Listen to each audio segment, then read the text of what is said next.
I'm going to do some scene reads from the Bones of Wrath, Terrors. Out now as an ebook, but also in 6-bone, Anthology 6. Out now under my middle grade name of TK Wrathbone. And here we go with the first scene read from Dark Shadows. Thud, crash, thump. 5 heads swiveled towards the basement door. You sure all the doors are locked? Tanner whispered. Someone's down there. He slowly lowered his leg and swiveled the rest of his body to orient with his head. Can anyone break into the basement? No, the windows are too small and the only way in is through the door. So then someone's in your basement, Liam whispered and tiptoed closer to Charlie. What do we do? Sean's gaze darted to the security system on the wall. There's no motion in the basement, no heat, the alarm's not going off. He thought of what was there.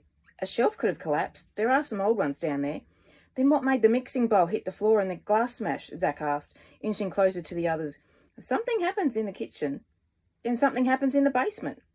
We'll go down and have a look, Sean replied. The security alarm says there's no one down there, so it's fine.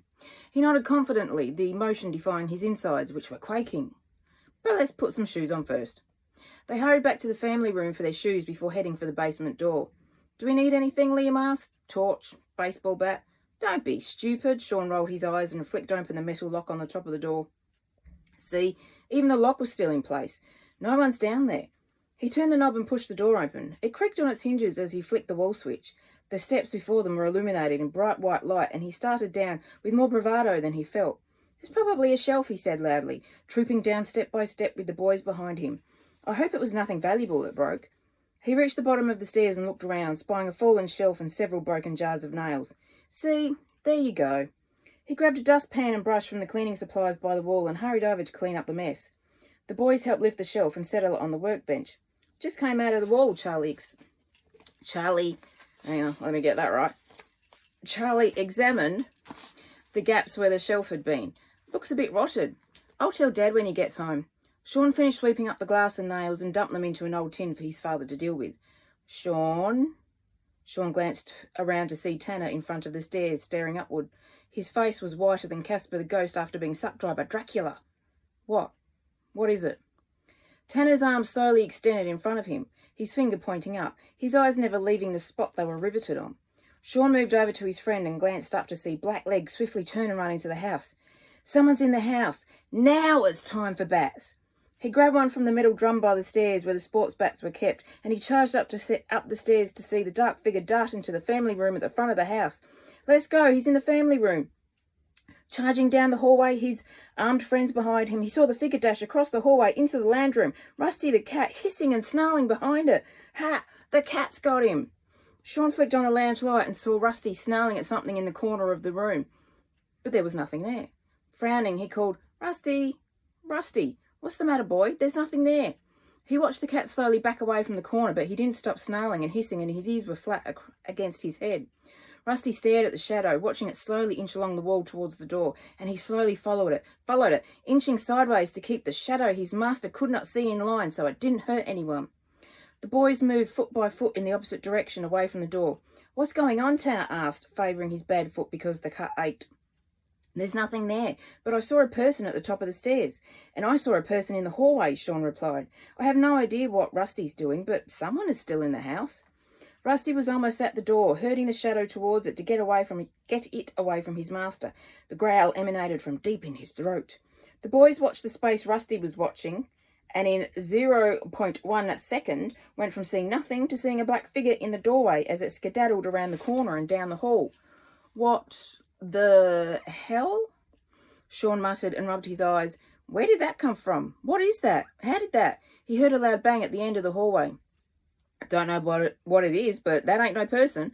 Zach stared at the doorway. What the hell was that? It wasn't there, then it was. That's not a person, but a black thing with arms and legs and a head, but no face and no clothes. And what the hell was that? A shadow person, Charlie murmured from the back of the group. The other boys turned to stare at him. A what now? A shadow person, he replied, and looked from face to face. Don't you lot watch Paranormal Caught on Camera? They show videos of shadow people all the time. They're normally dead spirits haunting different places. How often do you watch this show? Tanner asked. Every Wednesday night, Charlie shrugged. At least I know what it is and it ain't human. Can we catch it? Sean asked, peeking at the hallway. He was thinking it was a load of bunkum, but the shadow had very clearly appeared before them when just seconds before there had been nothing. There's nothing to catch, Charlie replied. It's a spirit. Bugger. Sean swiped his hand through his hair and headed for the hallway. Come on, let's deal with this thing.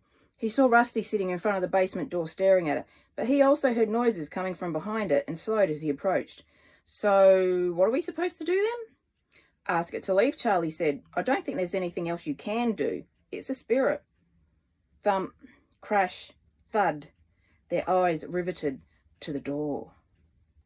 And now I'm doing a reading from Nefarious. Where is she? Kiki whined. My feet are hurting and I'm tired of holding my skirt up. She glanced down to see her shoes covered in dirt. You'd better be cleaning my shoes, Alyssa. You made us do this. I didn't make you do anything, Alyssa retorted and powered on. And my shoes are dirty too, you know. It's not all about you, Kiki. It's my birthday. Oh, Jesus. Ow! Brianna slapped her neck. I think I was bitten by something. Ow! My hair! Ella was pulled backward. Help me! It's attacking me! Nola laughed and broke off the branch caught in Ella's hair. It's not attacking you. It's just a branch. Hey! She slapped at her ankle. Something bit me. Would you lot stop whining and come on? Alyssa stomped her foot. You're all acting like idiots and we need to find that pig Giselle. Come on, hey! Her hand flew to her face. Who hit me with that branch? Not me, Comb Fourfold. Besides, you're ahead of us. How could one of us hit you? Brianna asked just as her ear was pulled. Knock it off, Ella. What did I do? Ella exclaimed. I'm over here, hey! Her nostril was pulled on. Something's up my nose. Ah, something's up my nose. Get it off me, get it off me. There's something there, Kiki told her. You're fine. Where's the queen bee? They turned to find Alyssa stomping through the forest and sighed. Let's go. Hurrying after her, the girls kept slapping their necks, arms and ankles. Ow, Brianna growled, pulling a tendril of hair. Stop it. There's something on your dress, Kiki, Ella said. Ah, it's a spider. Get it off me, get it off me. Kiki slapped at her back and spun around in circles. Get it off me, get it off me. It's gone. Ella brushed the back of her dress. It's gone. Oh, thank God. Kiki shuddered. You know I hate spiders. I'm not even sure it was a spider, Ella said as they all stopped behind Alyssa. What now? I'm tired, hungry, and I want to go back. We can't even find Giselle. That little piggy's here somewhere, and we're going to find her. Alyssa stood, hands on hips, staring around at them. Come out, little piggy. We know you're here. Ow! Her hand flew to her face. Who slapped me? Ow! The slap came from the other side, and the other, and then the other. Ow, stop it. What's going on? She covered her face with both hands. What's slapping me? Don't know, but maybe it's what's attacking us. Kiki slapped her neck. Hey! Ella grabbed at her ear. Something's tugging on my ear. Ow, my nose! Stop pulling my hair, Brianna screeched. Ow, my ankles! Slapping at them, she thought she saw mosquitoes. Large mosquitoes. Oh, we're being attacked by bloodsuckers. Get away from me. Hey, it's under my dress. Nola grabbed her ball skirt and ruffled it around her legs. Ow, my ear. Hey, my nose. What's going on? We're under attack. The fairies had herded the girls into a circle, so their backs were to each other, and now the full force of their anger made them visible to the girls. Keep away from Giselle, they said as one, their wings flapping furiously. The hum of them grew louder and louder. Keep away from Giselle. Oh my God, what are they? Alyssa stared at the black mass before her, around her and her friends, disturbed at the sound. Are they saying to keep away from Giselle? Is this a joke, little piggy? Did you set this up? Keep away from Giselle, you bully. The fairies' full-blown anger emanated from them, showing their full figures to the girls who shrank back in fright. Keep away from Giselle, you bullies, and never say bad things to her or about her ever again. They advanced on the screaming girls and, as a collective, grabbed onto their clothing and hair, lifting the girls enough to move them.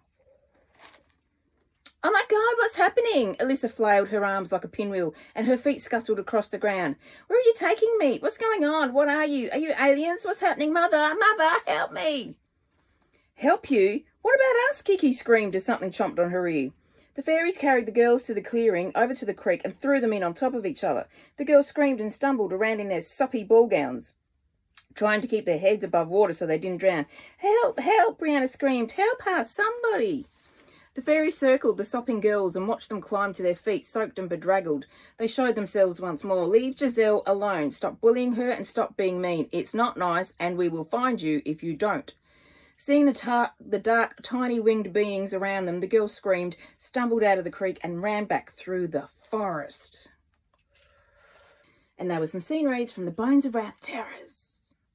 Out now as an ebook or in 6-bind Anthology 6. All out under my middle grade name of TK Wrathbone in large print paperback, trade paperback, hardcover laminate, and dust jacket laminate, all at good online bookstores.